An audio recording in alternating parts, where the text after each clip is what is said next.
Friends, आप सभी का स्वागत है और एक नए वीडियो में। इस चैनल पे हम नए नए एंटरटेनिंग, मोटिवेशनल और इन्फॉर्मेटिव वीडियो डालते रहते हैं। चैनल के साथ बनाए रखने के लिए सब्सक्राइब कीजिए। आज का ये वीडियो टोटली एंटरटेनिंग होने वाला है। आज के इस वीडियो में हम बात करेंगे नरेंद्र मोदी जी के बारे में, क्योंकि जब से वो इंडिया के प्राइम मिनिस्टर बने हैं पूरे हिंदुस्तान में उनके ही नाम की चर्चा है। और जाहिर सी बात है, जितनी उनके नाम की चर्चा होती है उतनी ही उनकी आलोचना की जाती है। और मोदी जी भी आलोचना करने वालों का मजाक उड़ाए बिना नहीं रहते। तो चलो इस वीडियो की शुरुआत करते हैं ऐसी एक शायरी से जो मोदी जी ने अपने आलोचना करने वालों के लिए सुनाई थी। एक शायर ने कहा था, और शायद इस स्थिति को बड़ी सटीक तरीके से, खूब पर्दा है, खूब पर्दा है कि चिलमन से लगे बैठे हैं। खूब पर्दा है कि चिलमन से लगे बैठे हैं। साफ छुपते भी नहीं, सामने आते भी नहीं।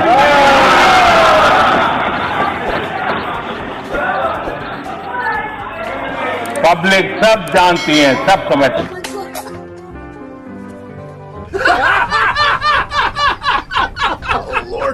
जैसे ही मोदी जी विकास की बात करते हैं वैसे ही उनकी विपक्ष कांग्रेस ये कहती है ये तो हमारी ही देन है कि ये तो हमारे समय का है, ये तो हमारी देन है। कुछ बातें ऐसी हैं जो आप ही की तो देन है। अब हमने एक अभियान चलाया स्कूलों में टॉयलेट बनाने का। अब आपकी बात सही है कि मोदी जी, अगर हमने हमारे कार्यकाल में सभी स्कूलों में टॉयलेट बना दिए होते तो तुम क्या करते?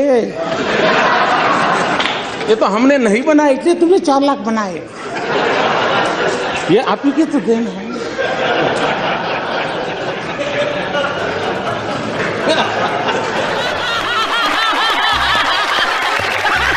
ये हमारी ही देन है, इसके ऊपर मोदी जी की और एक बहस। बांग्लादेश सीमा का विवाद सुलझा। आप कह सकते हैं देखो, हमने अगर हमारे कार्यकाल में कर दिया होता तो मोदी तुम्हारा अचीवमेंट कहां होता? ये तो तुम्हारे लिए हमने छोड़ के गए थे, आप ही की तो देन है।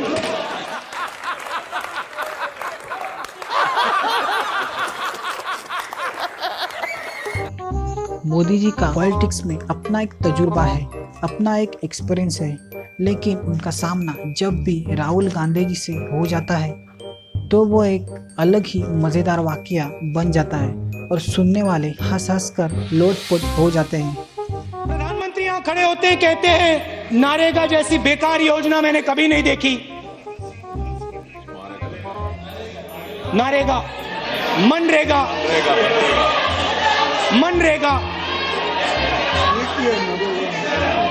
महात्मा गांधी योजना, सावरकर योजना नहीं, महात्मा गांधी योजना। पहले नरेगा और फिर कुछ एक नया ज्ञान हुआ तो फिर वो मनरेगा हुआ। कि गरीबी न होती तो इस नरेगा या मनरेगा की जरूरत नहीं होती। लेकिन ये सच्चाई है कि आप बड़े सीना तान करके कह सकते हो कि मोदी जी, चुनाव में भाषण करना अलग चीज है। तुम कहते हो गरीबी हटाओगे, लेकिन तुम्हें मालूम नहीं हम कौन है। अरे हमने गरीबी की जड़ें इतनी जमा दी है, इतनी जमा दी है। मोदी तुम उखड़ जाओगे लेकिन इसे उखाड़ नहीं पाओगे।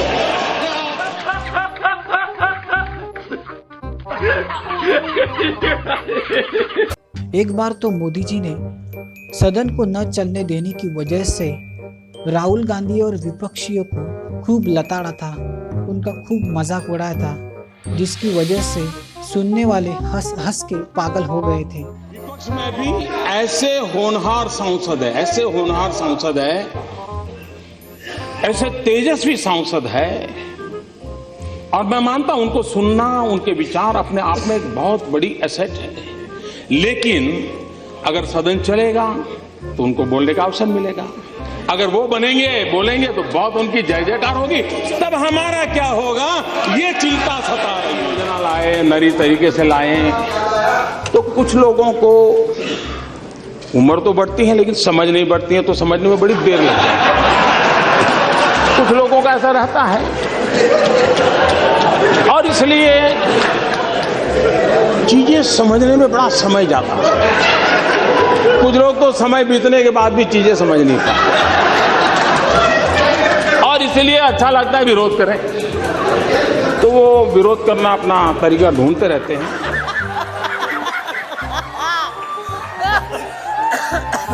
जब जब कांग्रेस और उनके गठबंधन पक्ष के लोग मिलकर सदन को चलने नहीं देते, तब मोदी जी उनके ही पक्ष के कुछ बड़े नेताओं की, जैसे कि श्रीमती इंदिरा गांधी जी की बातें सुनाकर, उनके थॉट सुनाकर विरोधियों की बोलती बंद कराते हैं।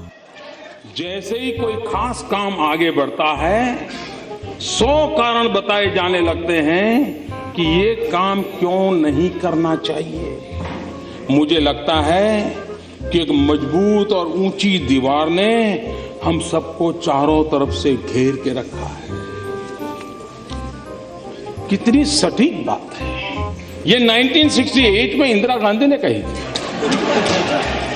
समझ रहे हो ना? ऐसे ही कुछ श्रीमान राजीव गांधी जी के भी विचार हैं, जिन पर कांग्रेस शायद हमेशा ही चलती है, ऐसा उनको लगता है।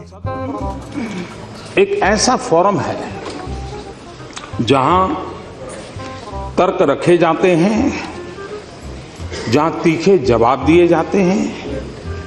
एक ऐसा फोरम है जहां सरकार पर सवाल किए जाते हैं। एक ऐसा फोरम है जहां सरकार को अपना बचाव करना होता है, अपने पक्ष में सफाई देनी होती है। बहस के दौरान किसी को बख्शा नहीं जाता और उसकी उम्मीद भी नहीं की जानी चाहिए। लेकिन बहस के दौरान अगर सदन की गरिमा और मर्यादा बनी रहे तो हम अपनी बात और मजबूती से रख पाएंगे और साथ ही साख भी बना पाएंगे। ये उपदेश नरेंद्र मोदी का नहीं है, ये भारत के भूतपूर्व प्रधानमंत्री श्रीमान राजीव गांधी का है।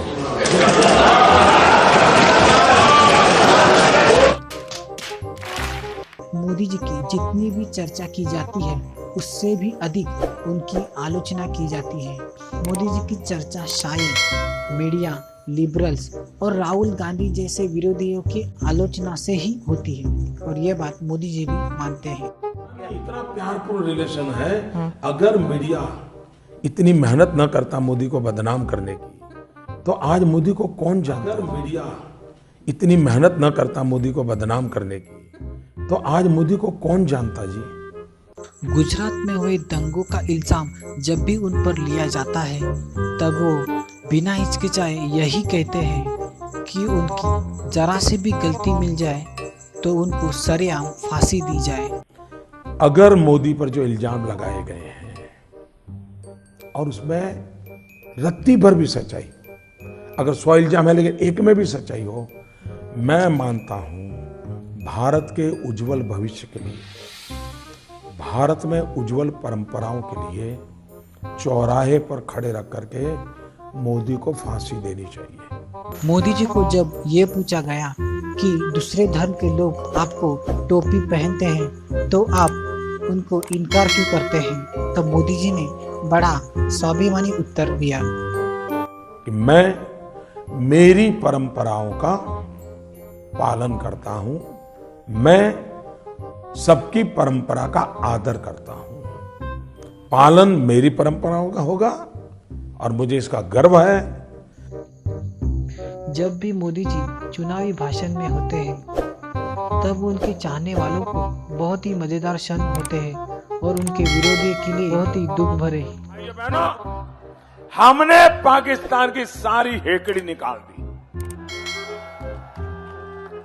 उसे कटोरा लेकर दुनिया भर में घूमने के लिए मैंने मजबूर कर दिया। तो ठीक किया कि नहीं किया? ठीक किया कि नहीं किया? आप खुश हैं? आपके आशीर्वाद है ना? भारत ने पाकिस्तान की धमकी से डरने की नीति को छोड़ दिया। ये ठीक किया ना मैंने? वरना आए दिन हमारे पास न्यूक्लियर बटन है, न्यूक्लियर बटन है, यही कहते थे। हमारे अखबार वाले भी लिखते थे पाकिस्तान के पास भी न्यूक्लियर है। तो हमारे पास क्या है भाई? ये दिवाली के लिए रखा है क्या? तेरा बाप आया।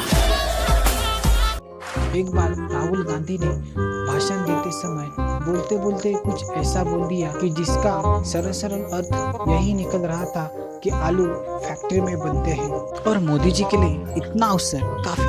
आप कह रहे हो कि यहाँ आलू की फैक्ट्री लगवाओ, आप कह रहे हो कि यहाँ पे किसान की मदद करो।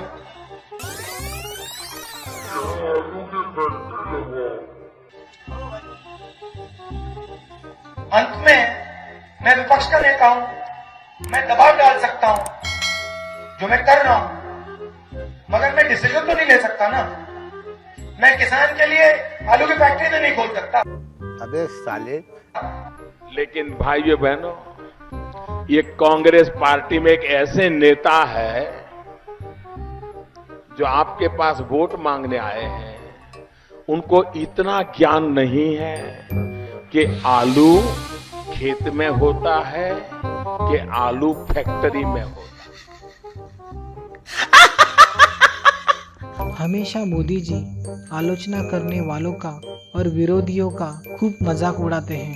इस भाषण में मोदी जी ने हमेशा की तरह आलोचना करने वालों का खूब मजाक उड़ाया है और पूरा पार्लियामेंट हंस हंस के लोटपोट हो जाता है। आज हम कहां हैं उसका पता तब चलता है कल कहां थे। और वो भी ये बात सही है कि जब हमारे माननीय सदस्य ये कहते हैं कि ये क्यों नहीं हुआ, ये कब होगा, ये कैसे होगा, कब तक करेंगे, ये जब सुनता हूं तो कुछ लोगों को लगता होगा कि आप आलोचना करते हैं। मैं नहीं मानता हूं आप आलोचना करते हैं। मुझे खुशी है कि आप मुझे समझ पाए हैं, क्योंकि आपको विश्वास है करेगा तो यही करेगा।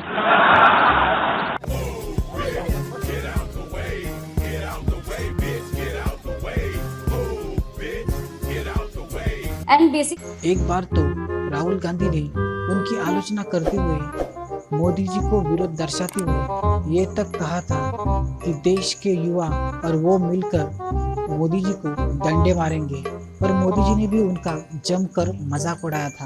हिंदुस्तान की सच्चाई है, इसको आप सुन लीजिए और आप देखना। ये जो नरेंद्र मोदी अभी भाषण दे रहा है, मैं आपको बता रहा हूँ 6 महीने बाद, 7-8 महीने बाद ये घर से नहीं निकल पाएगा।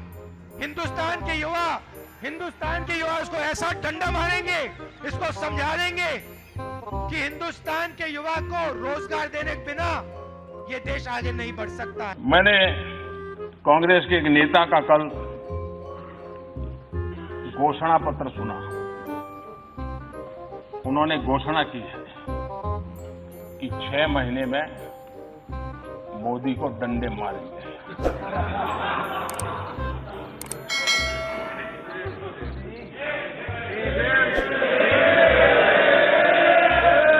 और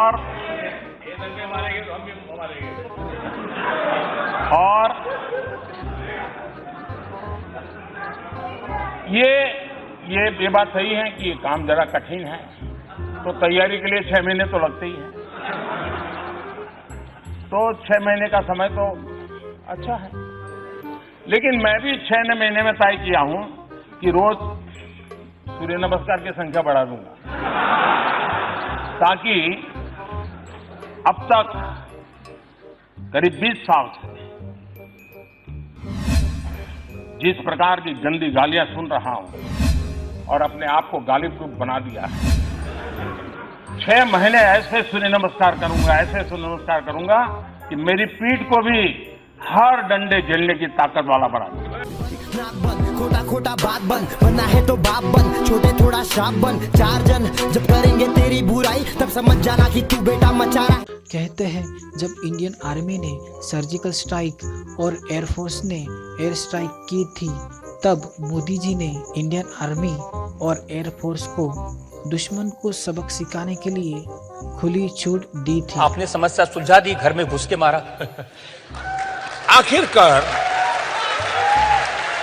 जब उनको हमने सबूत दिए, बार बार दिए, और जब घटना घटती है तो इतने प्यार से इतनी मीठी बात करते हैं जी। आप भी सोच रहे यार नहीं, पाकिस्तान सुधर गया है।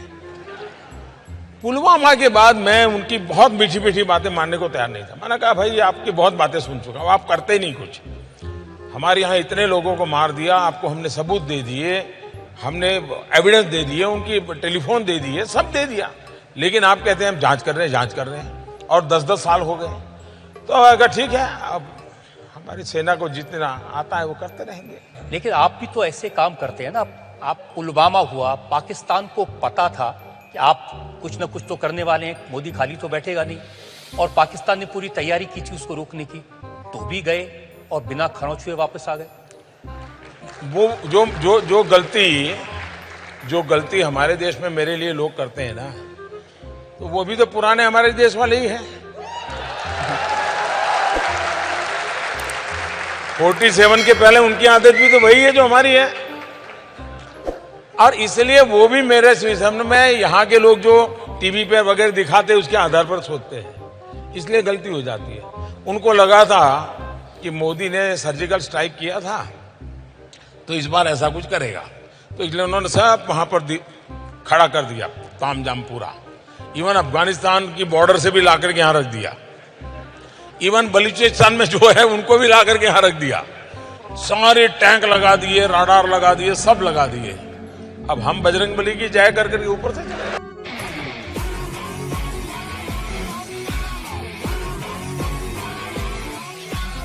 उरी सर्जिकल स्ट्राइक और बालाकोट एयर स्ट्राइक के बाद इंडियंस भी लाइक लाहौर में गूंजेगा वंदे मातरम, कराची जय हिंद चिल्लाएगा, मोहल्लत मिलेगा 2 घंटे की, पाकिस्तान खत्म हो जाएगा, फिर एटम बम चलाने क्या बात तुम्हारा आएगा। वाला वीडियो लास्ट है लेकिन लेटेस्ट है, क्योंकि इतना विरोध होने के बावजूद, इतनी मुश्किलें आने के बावजूद भी मोदी जी ने कुछ दिन पहले ही 5 अगस्त को राम मंदिर का भूमि पूजन किया है, और विरोधी भी इतने खुश है कि हलवा, शीरा या खीर बना के ही बांटेंगे, क्योंकि चीनी उनके साथ है, उन्हीं की ही सूजी है, और ऐसे ही भक्तों ने आग लगा के रखी है।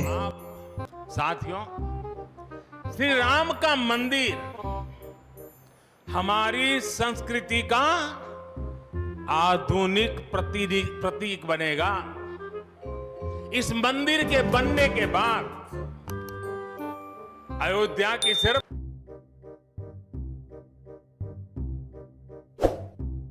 जय सिया राम, जय सिया राम।